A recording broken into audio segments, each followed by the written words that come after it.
آپ اور میں درود پڑھتے ہیں، حضور کی ذات پر درود و سلام کا نذرانہ پیش کرتے ہیں، تو ہم کو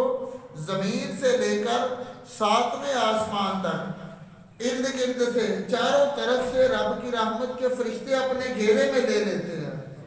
تو سوچے کہ جس وجود کو، جس گھر کو، جس جسم کو رب کی رحمت کے فرشتے اپنے گھیرے میں لے لے، پھر وہاں پریشانی داخل نہیں ہو سکتی۔ آپ نہیں سمجھے، یہ ہے، یہ لوہے کا دائرہ ہے، اس کے اندر اگر کوئی چیز رکھ دے، باہر سے کوئی چیز آنا چاہے تو اسے ٹکرائے گی۔ یہ لوہا ہے، اس کو بھی توڑنے پر مشقت ہوگی، تو جو رب کی رحمت کے فرشتوں نے حصار باندھ لیا آپ کے گھر کا، آپ کے وجود کا، آپ کی روح کا،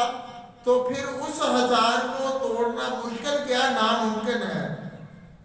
جب رب کی رحمت کے فرشتے آپ کی چوکیداری کرنے لگے تو پھر ہر پریشانی سے آپ کو نجات مل جائے گی۔ تو کوشش کریں، جیسے یہ اذانیں دی جا رہی ہیں، ہر روز رات کو اذان دی جاتی ہے، تو آج آپ نے اپنے ہمسایوں کو بھی بتائیں، اپنے گھر والوں کو بھی، مرد جو ہیں بچے، وہ بلند آواز سے 100 مرتبہ کم کم درود پاک کا ورد کرے، تو جو وائرس تو ہے وہ تو ہم تک اللہ کرے نہیں آنا۔ یہ جو بے روزگاری کی آفت آپ پر آ پڑی ہے، رزق کی تنگی ہے، آٹے کی کمی ہے، کوئی چیز ڈھونڈنا مشکل ہو گئی ہے، وہ 100 مرتبہ درود پاک پڑھنے کی برکت سے انشاءاللہ یہ پریشانیاں بھی دور ہو جائیں گی۔ اللہ تعالیٰ عمل کرنے کی توفیق عطا فرمائے۔